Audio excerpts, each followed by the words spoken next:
Hello friends, कैसे हैं आप सब। आई होप आप लोग स्वस्थ होंगे, अपनी तैयारी में व्यस्त होंगे। आज हम डिस्कस करेंगे CTET CDP previous questions. Important questions है, आप सभी लोग वीडियो को लास्ट तक जरूर वॉच करिएगा। चैनल पर पहली बार आए हैं तो चैनल सब्सक्राइब करके बेल आइकन प्रेस कर लीजिएगा, इससे नोटिफिकेशन आप सभी को मिलता रहेगा। तो चलिए स्टार्ट करते हैं। क्वेश्चन यहाँ पर आपका दिया गया है, निम्नलिखित में से कौन सा सार्थक अधिगम को सुसाध्य करेगा। जो सार्थक अधिगम है यहाँ पर आंसर आपका क्या सही हो जाएगा। देखिए यहाँ पर क्या कहा गया है, जो निगेटिव टैग वर्ड है इसमें कहा गया है कि रट्टा मारकर सीखने को प्रोत्साहित करना। आपको ऐसा नहीं करना है, इसका प्रोत्साहन आपको नहीं देना है कि बच्चा रट कर याद करे। आंसर यहाँ पर आपका गलत हो जाएगा। यहाँ पर कहा गया है कि शिक्षक द्वारा श्यामपट्ट पर लिखे गए उत्तरों को नकल करना, ये भी आपका गलत हो जाएगा। कभी भी बच्चे को नकल करके लिखवाना नहीं है या नकल करने पर जोर नहीं देना है। यहाँ पर कहा गया है कि कक्षा में संदर्भ रहित अधिगम को बढ़ावा देना, ये भी आपका गलत हो जाएगा। यहाँ पर कहा गया है कि जो कंटेंट नहीं है और आप उसको बढ़ावा देंगे तो ये यहाँ पर गलत हो जाएगा। आंसर आपका यहाँ पर बी सही है। एक समस्या पर विविध तरीकों से विचार करने के लिए प्रोत्साहित करना।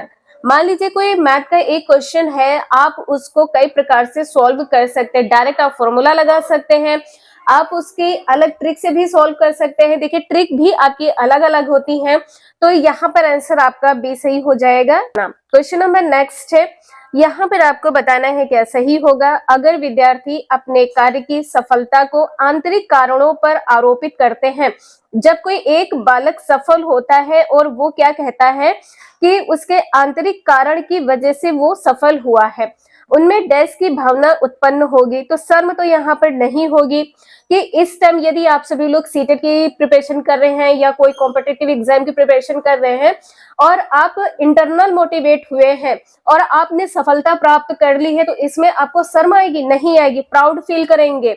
यहाँ पर आंसर आपका सी सही हो जाएगा, गर्व। एंजाइटी तो यहाँ पर नहीं होगा कि आप कुछ कह नहीं पा रहे, आप अंदर ही अंदर घुट रहे हैं, तो ये भी यहाँ पर गलत हो जाएगा। गुस्सा भी यहाँ पर आपका गलत है। आप स्वयं पर गर्व महसूस करेंगे कि हाँ आपने ये कर लिया, ये करके दिखाया है। सी आंसर आपका सही है। क्वेश्चन नंबर नेक्स्ट, यहाँ पर आपको बताना है क्या सही होगा। तो देखिए यहाँ पर क्या कहा गया है कि शिक्षा के प्राथमिक स्तर पर बहुसंवेदनशील उपागम के यह इस्तेमाल को प्रोत्साहित करना चाहिए, क्योंकि आंसर यहाँ पर आपका क्या सही होगा, अधिगम को और अधिक प्रभावशाली बनाता है। आंसर आपका यहाँ पर पहला सही हो जाएगा। क्या कहा है कि जो प्राथमिक स्तर है इस पर जो बहुसंवेदनशील उपागम है ये किस प्रकार से प्रभावित होता है, तो अधिगम को क्या करेगा और अधिक प्रभावशाली बनाएगा। यहाँ पर ये कहा गया है, यह कुछ बच्चों को शिक्षा से वर्जित करने के मौके देता है। शिक्षा से वर्जित का मतलब क्या हो जाएगा, बच्चों को शिक्षा से अलग कर देता है। तो वर्जित करने के मौके यहाँ पर आपका गलत होगा। यह अध्यापक की निर्देश अवधि का काफी समय बचाता है। निर्देश अवधि, जो बच्चों को इंस्ट्रक्शंस दिए जाते हैं, ये यहाँ पर आपका गलत हो जाएगा। इसके बाद में ये कहा गया है कि यह बच्चों में आज्ञा परायणता पैदा करता है। आज्ञा परायणता पैदा करता है मतलब इसमें आज्ञाकारिता की बात की गई है, ये भी आपका गलत हो जाएगा। आंसर आपका पहला यहाँ पर सही है। क्वेश्चन नंबर नेक्स्ट है, निम्न में से अधिगम का कौन सा परिप्रेक्ष्य यह कहता है कि ठोस प्रलोभनों और पुरस्कारों द्वारा विद्यार्थियों को सीखने के लिए अभिप्रेरित किया जा सकता है। आंसर यहाँ पर आपका क्या सही होगा, करेगा यहाँ पर आपका व्यवहार करेगा, व्यवहारात्मक। आंसर आपका यहाँ पर भी सही हो जाएगा। नेक्स्ट है, विकास डैश सिद्धांत बताता है कि गामक कौशलों का जो विकास होता है यह सिर के मध्य से आरंभ होकर शरीर के सिरों की ओर बढ़ता है। तो यहाँ पे देखिए घुमावदार होगा नहीं, विशिष्टता भी नहीं होगा। तो आंसर क्या सही होगा यहाँ पर, अधोगामी। अधोगामी यहाँ पर आंसर आपका सही हो जाएगा। अधोगामी विकास यहाँ पर आपका सही है। इंग्लिश में इसको क्या बोलते हैं, प्रॉक्सिमल डेवलपमेंट बोलते हैं। और इसमें पहले क्या होता है, तो इसमें बालक जो है पहले हाथ व पैर की मांसपेशियों पर नियंत्रण करता है। पहले बालक क्या करता है, हाथ व पैर पर नियंत्रण करता है। इसके बाद में वो क्या करता है, इसके बाद में वो अपनी उंगलियों पर नियंत्रण करता है, अपनी उंगलियों पर नियंत्रण करता है। आंसर आपने देखा है यहाँ पर सी सही है। क्वेश्चन नंबर नेक्स्ट है, विकास की किस अवस्था में बच्चे कल्पनाशीलता वाले खेल में सक्रिय रूप से भाग लेते हैं? सक्रिय रूप से किस में भाग लेते हैं? तो यहाँ पर आंसर आपका बी सही हो जाएगा, प्रारंभिक बाल्यावस्था है और इसको क्या कहा जाता है? अर्ली चाइल्डहुड कहा जाता है। और जो आपकी प्रारंभिक बाल्यावस्था होती है यह कब से कब तक मानी जाती है? 2 से 6 वर्ष मानी जाती है। इसके बाद में जब ये प्रारंभिक बाल्यावस्था है और आप लोगों को पता होगा उत्तर बाल्यावस्था, इसकी आयु क्या है? उत्तर बाल्यावस्था की आयु क्या है? तो यहाँ पर आंसर आपका क्या सही होगा? 7 से 12 वर्ष, 7 से 12 वर्ष। तो आंसर यहाँ पर आपने देखा है बी सही है। और प्रारंभिक बाल्यावस्था के बारे में रॉस ने क्या कहा है? जो इस अवस्था के बालक होते हैं ये कल्पनाशील होते हैं। ये क्या होते हैं? तो यह कल्पनाशील होते हैं।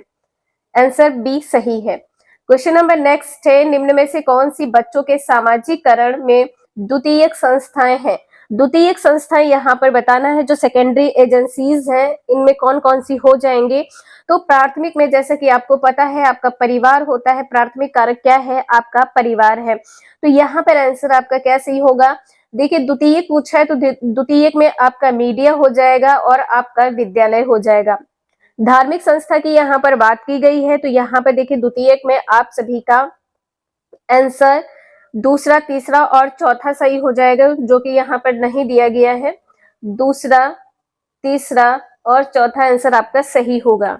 क्वेश्चन नंबर नेक्स्ट है, जीन पियाजे के संज्ञानात्मक विकास के सिद्धांत के अनुसार मूर्त संक्रियात्मक चरण में बालक निम्न में से क्या कर पाने के योग्य होता है? तो देखिए यहाँ पे मूर्त कहा है तो मूर्त में अमूर्त चिंतन तो होगा नहीं। यहाँ पर आंसर आपका यहाँ पर क्या सही हो जाएगा? प्रतिवर्तन। आंसर यहाँ पर आपका पहला सही हो जाएगा, प्रतिवर्तन। देखिए जो परिकल्पना आधारित निगमनात्मक तार्किक चिंतन है ये किससे संबंधित हो जाएगा? अमूर्त संक्रियात्मक चरण से संबंधित हो जाएगा। ये भी यहाँ पर नहीं होगा। मूर्त संक्रियात्मक अवस्था कब से कब तक मानी जाती है? तो ये मानी जाती है 7 से 11 वर्ष, 7 से 11 वर्ष मानी जाती है। और प्रतिज्ञापित चिंतन भी यहाँ पर आपका गलत है। क्वेश्चन नंबर नेक्स्ट है, निम्नलिखित में से कौन सा चरण लॉरेंस कोहल वर्ग के द्वारा दिए गए नैतिक विकास के सिद्धांत में शामिल नहीं है? तो यहाँ पर क्या शामिल नहीं है? क्या कहा गया है? नैतिक विकास में देखिए पारंपरिक चरण है, उत्तर पारंपरिक चरण है और यहाँ पर पूर्व पारंपरिक चरण है, लेकिन क्या नहीं है? अपारंपरिक चरण यहाँ पर नहीं होगा। यहाँ पर अपारंपरिक चरण नहीं होगा। जैसा कि आपको पता है कि पहला चरण क्या है? तो पूर्व पारंपरिक चरण है और इसमें कितने सोपान है? आपसे इसमें सोपान पूछे जाएं तो यहाँ पर 3 हो जाएंगे। इसमें 3 सोपान है और यहाँ पर बालक दंड से बचने के लिए आज्ञा मानता, बालक इसमें दंड से बचना चाहता है। दंड से बचने के लिए वो बड़ों की बातें मानता है, यानी कि आज्ञाकारिता। इसमें और क्या हो जाएगा? इसमें बालक अपने निर्णय स्वयं ले लेता है। आत्म केंद्रीय निर्णय किससे संबंधित हो जाएगा? ये आपका संबंधित है पूर्व पारंपरिक चरण से। इसके बाद में है आप सभी का परंपरागत। तो पारंपरिक चरण या परंपरागत का है, ये आपका दूसरा चरण हो जाएगा। इसमें कितने सोपान है? इसमें आप सभी के 2 सोपान है। 2 सोपान इसमें कौन कौन से हो जाएंगे? एक तो आप सभी का परस्पर एक रूप है, दूसरा है अधिकार संरक्षण। परस्पर एक रूप, परस्पर एक रूप अभिमुखता है। दूसरा यहाँ पर हो जाएगा अधिकार संरक्षण। बालक अपने अधिकार के बारे में इसमें बात करेगा। अधिकार संरक्षण, अधिकार संरक्षण। इसके बाद में आप सभी का उत्तर परंपरागत चरण हो जाएगा। इसमें क्या होता है? जो समाज के हित के लिए होता है बालक इस पर जोर देता है। जो सत्य है, जो समाज के लिए सही है, ऐसा कार्य बालक करता है। तो यहाँ पर सार्वभौमिक हो जाएगा, यहाँ पर सार्वभौमिक हो जाएगा, सार्वभौमिक। और यहाँ पर सामाजिक अनुबंधन हो जाएगा, सामाजिक अनुबंधन और सार्वभौमिक। तो यहाँ पर आपने देखा है बी आंसर सही है। समझ में आ रहा हो तो लाइक शेयर एंड सब्सक्राइब जरूर कर दीजिएगा। आपके एक लाइक करने से बहुत ज्यादा मोटिवेशन मिलता है, तो please like share and subscribe जरूर करें। क्वेश्चन नंबर नेक्स्ट यहाँ पर आपका दिया गया है, लेवाइगोत्स्की ने अपनी सामाजिक संरचना व सिद्धांत में निम्न में से किसे विद्यार्थियों में अधिगम को सुसाध्य करने हेतु उपयुक्त बताया है। देखिए इन्होंने रटने पर जोर नहीं दिया है, तो ये रटना यहाँ पर गलत हो जाएगा। अब यहाँ पर आंसर आपका क्या सही होगा? देखिए जो सांस्कृतिक उपकरण है किससे संबंधित होते हैं? ये लेव वाइगोत्स्की से संबंधित होते हैं। लेकिन यहाँ पर इन्होंने क्या कहा है? अहस्तक्षेप, इसको इसमें कोई भी हस्तक्षेप नहीं किया जा सकता है, ये भी आपका यहाँ पर गलत हो जाएगा। तो आंसर यहाँ पर क्या सही है? यहाँ पर आंसर आपका पहला सही हो जाएगा, सहकर्मी सहयोगिता। पहला आंसर यहाँ पर आपका सही हो जाएगा। नेक्स्ट है, किसी प्रगतिवादी कक्षा के बारे में एक अध्यापिका का क्या विश्वास होना चाहिए, ये बताना है। आंसर यहाँ पर क्या सही होगा? देखिए यहाँ पर क्या कहा गया है कि कक्षा हमेशा किस प्रकार की होनी चाहिए? कठोर, नियंत्रण में रहे और अध्यापक को निर्देश देना चाहिए। देखिए सिर्फ अध्यापक निर्देश दे और जो कक्षा है आप सभी की कठोर नियंत्रण में रहे, जो आप बोले वही अभ्यर्थी करे, वही बालक करे, तो ये यहाँ पर गलत हो जाएगा।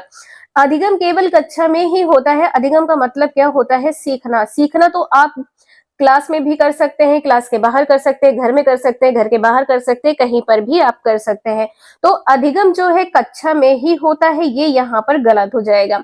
कक्षा में विद्यार्थी अपने साथ विविध प्रकार के समृद्ध अनुभव लाते हैं, बिल्कुल सही है आंसर आपका यहाँ पर, आप सी सही हो जाएगा। यहाँ पर कहा गया है कि विद्यार्थी केवल ड्रिल और अभ्यास के माध्यम से ही सबसे अधिक सार्थकता से सीखते हैं। सबसे अधिक कहाँ सीखते हैं? तो केवल ड्रिल से और अभ्यास से ही सीखते हैं, ये भी यहाँ पर गलत है, सी आंसर सही है। नेक्स्ट है, किस विचारक ने इस बात को नकारा है कि बुद्धि एकल इकाई है और कई पृथक स्वतंत्र बुद्धियों का सिद्धांत प्रतिपादित किया है? यहाँ पर आपसे ये पूछा गया है कि कई पृथक स्वतंत्र बुद्धियों का सिद्धांत जो है प्रतिपादित किया है, तो ये किससे संबंधित हो जाएगा? हार्वर्ड गार्डनर से संबंधित हो जाएगा। किससे संबंधित है? हार्वर्ड गार्डनर से संबंधित है। और हार्वर्ड गार्डनर ने कितने प्रकार की बुद्धि के बारे में बताया है? 8 प्रकार की बुद्धि के बारे में बताया है।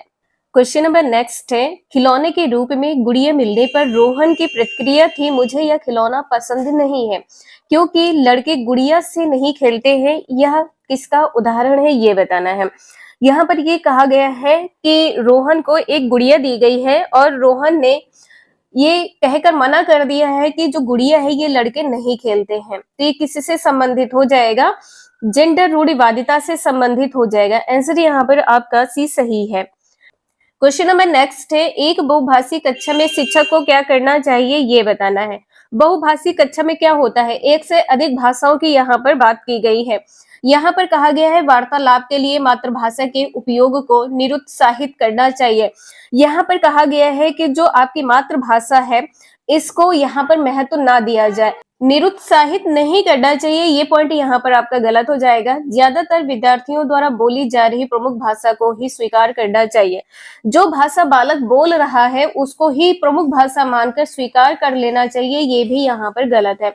यहाँ पर कहा गया है कि भाषाओं की विविधता के बारे में जागरूकता लानी चाहिए, बिल्कुल सही है। और विद्यार्थियों को पसंद अनुसार भाषा के इस्तेमाल की अनुमति देनी चाहिए।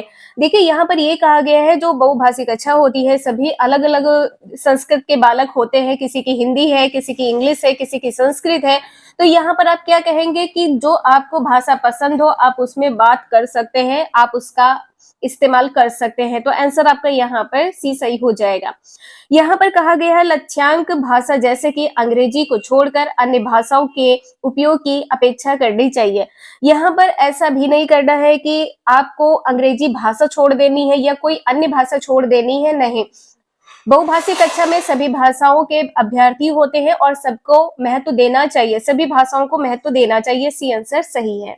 नेक्स्ट है, एक दृष्टिबाधिता वाले विद्यार्थी के लिए निम्न में से कौन सी सामग्री लाभदायक नहीं होगी, ये बताना है। जो नहीं है तो क्या नहीं होगी? छोटे अक्षरों वाली पुस्तकें यहाँ पर नहीं होगा। बाकी यहाँ पे ये तीनों पॉइंट आपके सही हो जाएंगे। स्पर्शिक ग्लोब स्पर्श करके बालक बता सकता है। ब्रेल लिप तो आप लोगों को पता है। दृश्य पट पठन सॉफ्टवेयर ये भी आपका सही हो जाएगा। क्या नहीं है? B answer.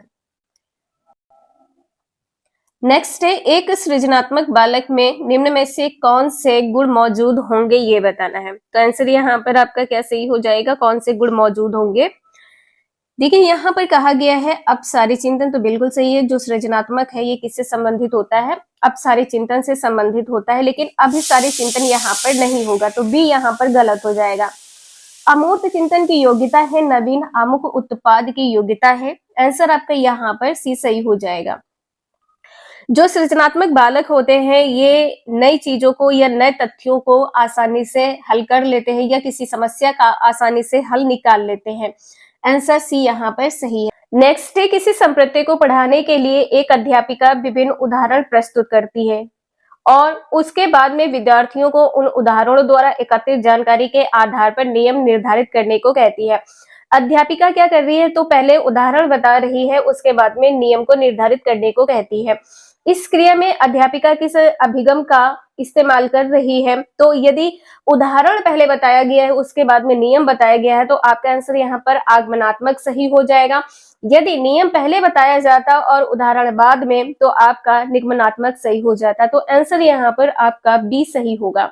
Question number next है, कक्षा नियमन में विद्यार्थी की सहकारिता हेतु एक अध्यापक को क्या करना चाहिए? एक अध्यापक को यहाँ पर क्या करना है ये बताना है। आंसर यहाँ पर क्या सही होगा? देखिए, स्वयं ही कठोर और अटल नियमों का निर्धारण करना। एक शिक्षक जो है यहाँ पर बताया गया है कि शिक्षक जो होता है ये कठोर और अटल नियम निर्धारित करे और बच्चे उनका अनुसरण करें, उनका अनुपालन करें। तो ये यहाँ पर गलत हो जाएगा। विद्यार्थियों के दुर्व्यवहार के बारे में अभिभावकों से बार बार शिकायत करें। विद्यार्थियों के दुर्व्यवहार को, जो विद्यार्थी के द्वारा दुर्व्यवहार किए गए हैं उसका आप क्या कहेंगे? बार बार शिकायत नहीं करेंगे अभिभावक से, ये भी यहाँ पर गलत हो जाएगा। तो आंसर यहाँ पर आपका क्या सही है? मानदंडों का पालन ना करने पर विद्यार्थियों की भर्त्सना, ये भी आपका गलत हो जाएगा। आप बच्चे को क्लास से बाहर नहीं निकालेंगे, आप उसको एक जगह पर स्टेबल नहीं करेंगे कि खड़ा कर दिया है और सभी बच्चे उसको देख रहे, क्लासरूम के बाहर भी नहीं निकालना है। मापदंडों और नियमों को स्थापित करते समय विद्यार्थियों की सहभागिता, बिल्कुल सही है। आंसर यहाँ पर आपका डी सही हो जाएगा। क्वेश्चन नंबर नेक्स्ट है, वह विकल्प चुने जो उन संदर्भों का सही चुनाव करता है जिसमें बच्चों के लिए अधिगम हो पाता है। बच्चे का अधिगम कहाँ हो पाता है और किस प्रकार से हो पाता है? अधिगम का मतलब क्या होता है? सीखना। और सीखना कहाँ होता है? तो ये विद्यालय में होता है, खेलकूद के द्वारा होता है, घर में होता है, सभी जगह पर आप अधिगम कर सकते हैं। उठते बैठते सोते जागते भी अधिगम किया जा सकता है। आंसर यहाँ पर आपका सी सही हो जाएगा, पहला, दूसरा और तीसरा। क्वेश्चन नंबर नेक्स्ट है, निम्न में से कौन सा संरचनावादी कक्षा का अभिलक्षण है ये बताना है। तो यहाँ पर कौन सा अभिलक्षण है? आंसर क्या सही होगा यहाँ पर? देखिए, यहाँ पर क्या कहा गया है कि अधिगम प्रक्रिया में जो अधिगम करता होता है, जो सीखने वाला होता है, यह निष्क्रिय होते हैं। जब निष्क्रिय होंगे तो सीखेगा कैसे और सीखेगा कौन? तो ये यहाँ पर गलत हो जाएगा। पाठ्य पुस्तक को यंत्रवत याद करने पर अत्यधिक महत्व देना चाहिए। यंत्रवत मतलब यहाँ पर क्या है? आप बच्चे को छड़ी दिखा सकते हैं या बच्चे को स्केल दिखा सकते हैं कि यदि याद नहीं करोगे तो इससे आपको पीटा जाएगा। तो ऐसा नहीं करना है, कभी भी बच्चे को दंडित नहीं करना है। कक्षा में प्रश्न पूछने के लिए प्रोत्साहित नहीं किया जाता है। बच्चों को प्रोत्साहन देना चाहिए, प्रश्न पूछने के लिए प्रोत्साहित करना चाहिए। कक्ष में बच्चों के पिछले अनुभवों का उपयोग नए ज्ञान की रचना के लिए किया जाता है। बिल्कुल सही है। आंसर आपका यहाँ पर डी सही हो जाएगा। क्वेश्चन नंबर नेक्स्ट है, यहाँ पर आपको बताना है क्या सही होगा। निम्न में से कौन सी विचारधारा बच्चों के अधिगम में अवरोधक है? अवरोधक का मतलब क्या होता है? रुकावट। जो रुकावट है इसका आंसर यहाँ पर क्या सही हो जाएगा। तो देखिए, यहाँ पर क्या कहा गया है, जो त्रुटियां हैं अधिगम की प्रक्रिया का ही एक हिस्सा है। बिल्कुल सही है। यदि त्रुटि नहीं होगी तो मतलब आप नहीं सीख रहे। त्रुटि यदि है तो इसका मतलब है आप उससे बेहतर सीखेंगे और ज्यादा सीखेंगे, उससे आपको एक नया अनुभव प्राप्त होगा। अधिगमकर्ताओं के लिए त्रुटियां करना लज्जाजनक कार्य है, ये यहाँ पर नहीं होगा। ऐसा नहीं है कि कोई सीखने वाला बालक है और यदि उससे त्रुटि हो गई है तो ये अपमान है या लज्जाजनक कार्य है, उससे त्रुटि नहीं होनी चाहिए। ये यहाँ पर गलत हो जाएगा। जो अवरोधक है बी आंसर सही है। त्रुटियां जो होती हैं अधिगमकर्ताओं की संकल्पनात्मक समझ में अंतरालों की जानकारी देता है, सही है। अधिगमकर्ताओं को डांट के भय के बिना त्रुटियां करने के लिए मौका मिलना चाहिए, भी आपका सही है। नेक्स्ट क्वेश्चन है, कोविड-19 महामारी के दौरान तनाव ने विद्यार्थियों के प्रदर्शन को नकारात्मक रूप से प्रभावित किया है। यह निम्नलिखित में से किस प्रकार के संबंध को स्पष्ट करता है, ये बताना है। तो आंसर यहाँ पर आपका क्या सही होगा। देखिए यहाँ पर क्या कहा गया है कि किसको, प्रदर्शन को नकारात्मक रूप से क्या किया है, प्रभावित किया है। तो यहाँ पर आपका प्रतियोगिता और संज्ञान हो जाएगा। प्रदर्शन की बात की गई, प्रदर्शन किसमें होता है, प्रतियोगिता में होता है। तो पहला आंसर यहाँ पर आपका सही है। नेक्स्ट है, निम्नलिखित में से कौन सा स्थूल कौशल के उपयोग का एक उदाहरण है। आपने पढ़ा है स्थूल कौशल और सूक्ष्म गतिक कौशल, ये दो कौशल होते हैं जिसमें सूक्ष्म में क्या होता है, आप अपने उंगलियों का प्रयोग करते हैं।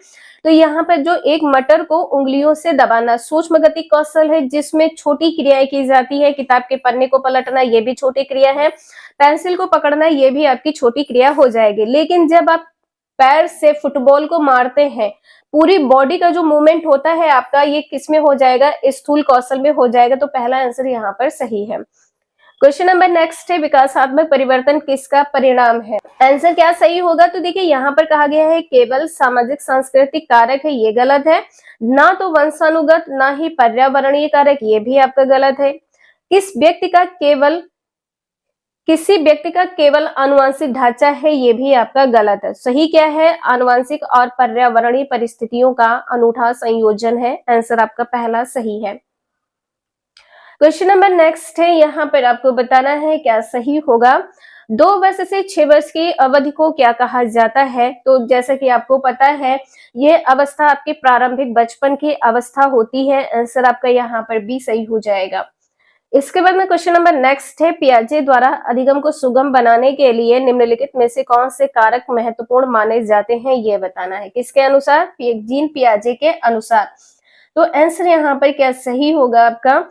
देखिए शिक्षक की गतिशीलता होनी चाहिए। यदि शिक्षक ही एक्टिव नहीं होगा तो वो बच्चे को नहीं पढ़ा पाएगा। विविध सामग्रियों का प्रावधान होना चाहिए, ये भी आपका सही है। इसके बाद में मध्य स्तरीय नवीन अनुभव प्रदान करना, ये भी आपका सही हो जाएगा।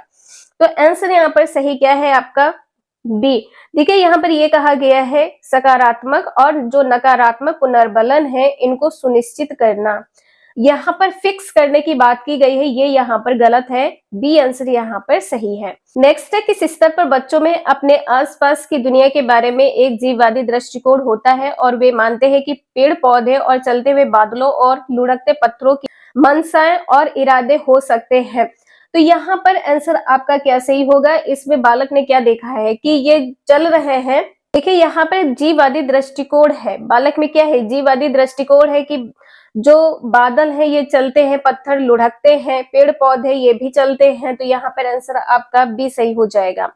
पूर्व संक्रियात्मक अवस्था, आंसर यहाँ पर आपका बी सही है। बच्चों का क्या मानना है कि जो ये सभी वस्तुएं हैं या सभी जो ये पेड़ पौधे हैं, बादल हैं, पत्थर हैं, ये सभी क्या हैं, ये गतिशील वस्तुएं हैं और गतिशील हैं तो इनको लगता है कि ये सभी जीवित हैं।